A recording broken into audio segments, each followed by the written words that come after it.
अभी रिसेंटली में यूएस ने रशिया से ऑयल लेने पर रिस्ट्रिक्शंस लगाई थी, जिसमें इंडिया को टेम्प्रेरी परमिशन ग्रांट करी गई थी, जिसे वेवर बोलते हैं। ये वेवर 16 मई को ख़त्म हो चुका है, बट इंडिया का कहना है कि वेवर हो या चाहे ना हो, अगर डील सही तरह से चल रही है तो हम इसे कंटिन्यू रखना चाहेंगे। अब देखो, इस सब के पीछे एक बहुत सिंपल सा लॉजिक है।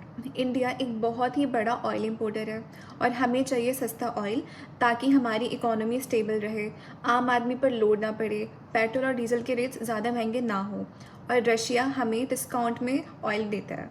तो ऐसे में जहाँ फ़ायदा होगा डील वहीं करना चाहिए। तो चलिए अब नंबर्स पे गौर करते हैं, जो कि असली कहानी बताते हैं।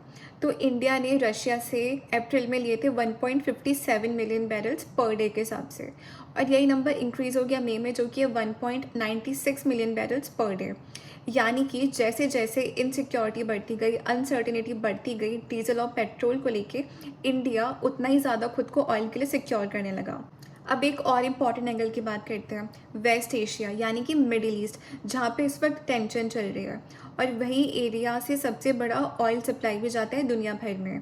तो ऐसे में इंडिया ने क्या किया, इंडिया ने अपना रिस्क कम करने के लिए ऑयल इंपोर्ट रशिया से ज़्यादा बढ़ा दिया, यानी कि एक सोर्स पर इंडिया डिपेंड नहीं रहा। अब स्टोरी में एक नया ट्विस्ट भी आ चुका है। नॉर्वे ने कहा है कि अगर इंडिया को ऑयल सप्लाई चाहिए तो हम इंडिया को ऑयल सप्लाई देने के लिए तैयार हैं। यानी कि अब इंडिया के पास ऑयल लेने के और भी बहुत सारे ऑप्शंस बढ़ चुके हैं। तो अब थोड़ा सा बिग पिक्चर समझना, बात सिर्फ ऑयल की नहीं है, बात यहाँ पे पैसे की, पावर की और पॉलिटिक्स की। यानी कि इंडिया ये दिखाना चाह रहा है कि इंडिया में स्मार्ट डिप्लोमेसी फॉलो होती है। इसके अलावा इंडिया अपनी डिसीजंस को खुद इंडिपेंडेंटली ले सकता है। और तो और इंडिया में सबसे ज़्यादा जो सुपीरियर चीज़ है वो है नेशनल इंटरेस्ट। तो जो नेशनल इंटरेस्ट के लिए अच्छा होगा, इंडिया उसी चीज़ को फॉलो करेगा। तो मैसेज बहुत क्लियर है कि इंडिया किसी के दबाव में नहीं आएगा।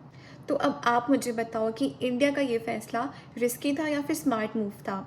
कमेंट्स में ज़रूर बताना, और अगर ऐसे ही रियल टॉपिक्स और समझना चाहते हो तो चैनल को सब्सक्राइब कर लेना। अपना ख्याल रखिए। हरे कृष्णा।